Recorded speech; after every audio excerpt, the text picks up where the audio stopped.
Hey, what's going on, y'all? You know, I understand that a kettlebell can look pretty dangerous. It can look like a pretty hardcore thing that, you see guys doing in the gym, and you might think, that looks like it's gonna throw my back out. Are kettlebells safe is a question that we get all the time. And the fact of the matter is that a 50-pound kettlebell is no more or less safe than a 50-pound rock.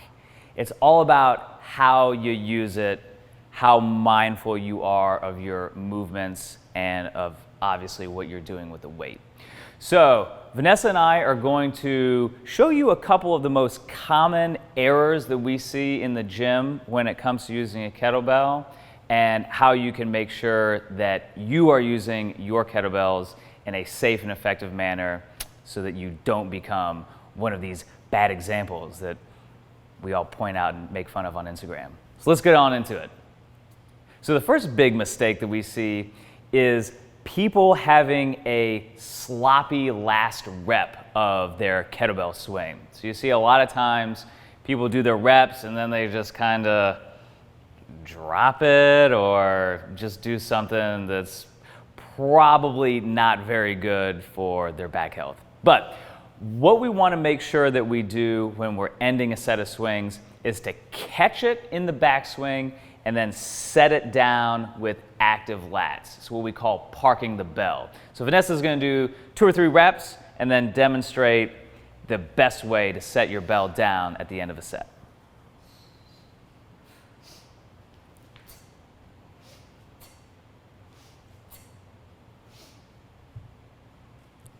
Just like that. So you notice that she catches the weight into that backswing and then brings it right on back down. So honestly, more often than not, when we see people hurt themselves doing kettlebell swings, it's setting the bell down after they're done. So don't forget that the set isn't over until the bell is resting on the ground and your hands come off the handle.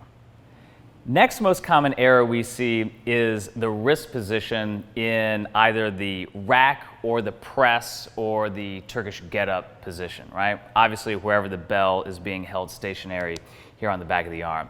Now, what you can see here is this is a good wrist position. Vanessa's got a good, strong, straight wrist. The handle is deep into the palm there. But now what we often see is a broken wrist position where the knuckles splay out, the handle starts going up into the fingers. That doesn't feel good. So what you want to make sure is that you keep the knuckles basically pointing up towards the ceiling, right? Like a fist there.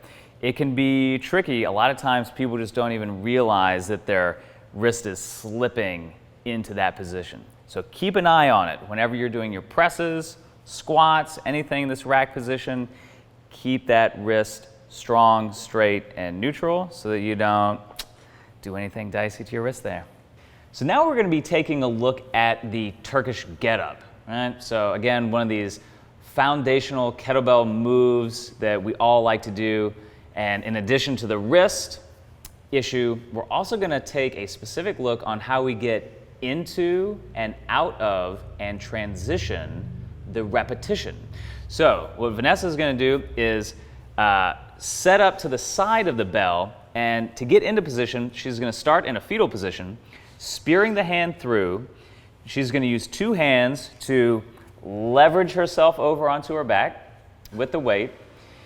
And from this position, you can see that her elbow is still on the ground here, and with 2 hands, she's going to press it straight on up.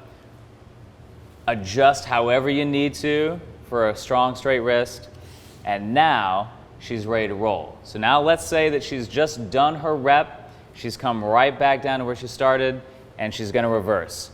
2 hands, bring the weight down. She's going to fetal position herself over, and that is the end of the rep. Now, how we transition sides, we're not going to throw the kettlebell over your face. Instead, we're going to halo the bell around and do the same thing on the other side.